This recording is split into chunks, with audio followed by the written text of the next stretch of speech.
vai agora tentar entender um pouquinho o que movimentou o mercado hoje com o analista da Suno Research, João Daronco, que eu tenho o prazer de receber aqui no CNN Money. Muito boa tarde, João. Uma boa tarde, Victor. Uma boa tarde a todos. Muito obrigado pelo convite. O prazer é nosso. João, queria começar falando um pouquinho de dólar. Isso porque a gente acompanhou aqui hoje, olha, a moeda norte-americana teve uma alta de 0,48%, fechando em R$ 5,46. Se a gente comparar com o DXY, aqui o índice do dólar, foi uma alta de 0,02 aqui, registrada no índice de dólar. A gente pode chegar à conclusão de que essa alta está pautada por movimentos internos? Tem alguma coisa a ver com Brasília?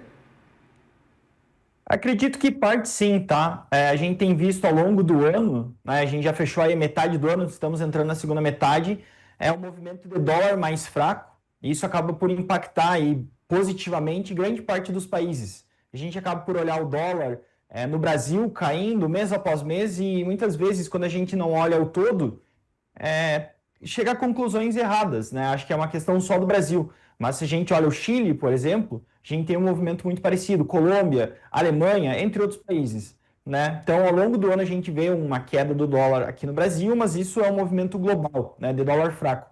Hoje, especificamente, a gente tem quase um descolamento por conta disso. Acredito que tem um pouco, sim, a ver com Brasília. O mercado brasileiro está um pouco mais em stand-by, né? Um pouco mais em modo de espera para entender o que vai acontecer, eleições se aproximando. Ao longo desse próximo mês, a gente também deve ter resultado das empresas começando a serem divulgados. Então, acredito que é um mercado um pouco mais em modo de espera para entender o que ativo comprar, como olhar, o que investir. E como é que o mercado responde, João, exatamente nesse momento de bastante incerteza acerca exatamente do que vai ser o desfecho desse imbróglio todo envolvendo o IOF? A gente acompanha essa pressão no câmbio, mas como é que isso também se reflete no mercado acionário? Vamos lá, eu acho que assim, tem muito uma questão relacionada. Assim, você tem duas faces dessa discussão, né? Uma das faces, querendo ou não, é o enfraquecimento do governo, e com isso a gente está olhando no horizonte de curto prazo uma eleição. Então, isso dita muito sobre o ritmo que a gente pode ter na eleição em 2026. Do outro lado, você acaba que traz uma certa questão muito relacionada ao governo ter mais dificuldade para governar, a passar medidas que muitas vezes seriam benéficas para ele, melhorando o fiscal e possibilitando aumentar os gastos em um ano eleitoral, que também, novamente, travam um pouco, né? No somatório de tudo isso, você tem incerteza. E em períodos de incerteza, geralmente o investidor ele gosta mais de ficar parado, ele busca ativos com um porto seguro maior, que é o caso do dólar, que é o caso dos Estados Unidos, outras geografias, etc. Ou até mesmo empresas com um porte maior. Não à toa que quando a gente olha o mercado de hoje, por exemplo, a gente vê Petrobras subindo, Vale puxando a bolsa também. Então, sinto que os investidores estão realmente no modo um pouco mais receoso, tentando entender quais são as consequências de segunda, terceira, quarta ordem que essas mudanças no IOF, o governo buscando o STF para tentar voltar atrás com a decisão no Congresso, etc., poderia ter. Então, investidores mais cautelosos, mesmo num momento bem positivo para o Brasil, e aí o positivo tem a ver com a inflação um pouco mais controlada, dólar também baixando, empresas divulgando bons números, etc. Gente, mas eu queria chamar uma tela exatamente desses destaques, né? Você disse, você separou alguns dos movimentos do mercado hoje. Hoje, né, o Ibovespa subiu, valorizou 0,5% aos 139.549 pontos. O dólar, como a gente trouxe anteriormente, fechou em alta de 0,48% aos R$ 5,46. E eu queria trazer também os destaques exatamente dos principais ganhos, né? Principais ações, os destaques da Bolsa de hoje. A gente teve a Embraer com uma alta de 4,42%, a Cosan também subindo 3,06% e também os papéis do Pão de Açúcar subindo 2,6% durante o pregão de hoje. Eu queria entender o que essas altas elas têm em comum exatamente entre si, se tem algum tipo de aspecto setorial que a gente pode estar percebendo. O que explica exatamente o comportamento do Ibovespa hoje, com essa série de notícias aqui do ponto de vista interno. A gente vai ainda falar de Estados Unidos também, João. Ótimo, vamos lá. Então, assim, quando a gente pega esses 3 casos isolados, a gente acaba que vê características individuais que contribuem para essa alta, tá? Por exemplo, Embraer é uma empresa bastante exportadora e com o dólar um pouco mais forte, o dólar um pouco maior, como é o caso que subiu hoje, a empresa acaba por se beneficiar disso, tá? Quando você olha para a Cosan, já é um case bastante distinto a isso. Você tem Raízen lá dentro e a Raízen também se beneficia de certa maneira do dólar.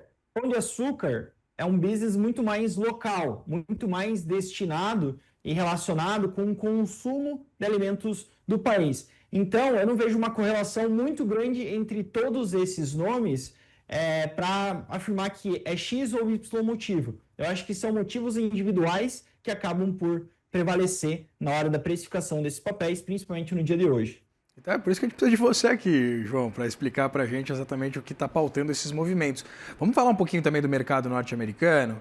Isso porque hoje, olha, o Dow Jones subiu 0,91%, né, atingindo ali 44.494 pontos. S&P 500 em queda de 0,11%, ali aos 6.198 pontos. E Nasdaq também recuando 0,82%, fechando aos 20.202 pontos. Exatamente em meio a essa série de discussões desse projeto proposto por Donald Trump, né, que foi apreciado e aprovado pelo Senado dos Estados Unidos. Te mostra ali, não há uma direção muito clara em relação ao fechamento hoje. E aí, João, eu te pergunto exatamente se isso tem alguma coisa a ver com a natureza dos papéis listados, tanto na Dow Jones, quanto também no S&P 500 e na Nasdaq. Vamos lá, eu acho que sim, tem uma correlação bastante grande. E, novamente, a gente não vê um movimento muito bem definido nos Estados Unidos também, né? Se a gente pega, e só voltando um pouquinho aqui no Brasil, o Ibovespa sobe meio ponto percentual hoje, mas quando a gente pega o índice Small Cap, que pega empresas menores, e aí a gente está tirando Vale, está tirando Petrobras, entre outras que ajudaram o índice, né? No dia de hoje, a gente vê que o índice também não andou muito, né? Nos Estados Unidos, a gente também tem alguns índices que desempenharam positivamente no dia de hoje, o S&P um pouco mais neutro, índices que desempenharam um pouco mais negativo. Novamente, eu acho que quando a gente vê uma direção não clara, quando você não tem clareza de para onde que as coisas estão apontando, você pode indagar ou pode trazer a conclusão de que há incerteza. Se houvesse uma confiança, uma certeza, você teria uma direção um pouco mais clara, né? Eu acho que a incerteza ela poderia ser pautada em 2 grandes pontos nos Estados Unidos. Questões relacionadas ao político, a projetos que devem ser aprovados e que têm consequências no fiscal do país, e que isso está cada vez mais em voga, cada vez mais sendo discutido. E aí foi bem pontuado aqui no CNN Money anteriormente a minha participação. E também acho que entra muito a questão das falas do Powell, né? Muito se tem discutido sobre em que momento que o Fed deve começar a cortar os juros dos Estados Unidos. E além de quando ele vai começar a cortar, quantos cortes haverá, né? Em momentos que você tem todo esse mar de dúvidas, acaba que o mercado, ele muitas vezes opera um pouco mais otimista em um segmento, um pouco mais pessimista em outro, faz uma rotação natural de ativos, os que subiram demais, muitas vezes acaba por realização de lucro, etc. É um movimento natural do mercado, tá? Mas eu entendo esse movimento como, novamente, um stand-by, né? Estamos em modo aguardo para entender o que vai acontecer e aí com um desdobramento, com um desfecho um pouco mais visível, tomar uma decisão mais clara. A gente destrinchou aqui o comportamento dos mercados no pregão dessa terça-feira. Queria agradecer ao analista da Suno Research, João Daronco, pela disponibilidade, por esse papo aqui com o fechamento de mercado. João. Forte abraço, obrigado. Abração.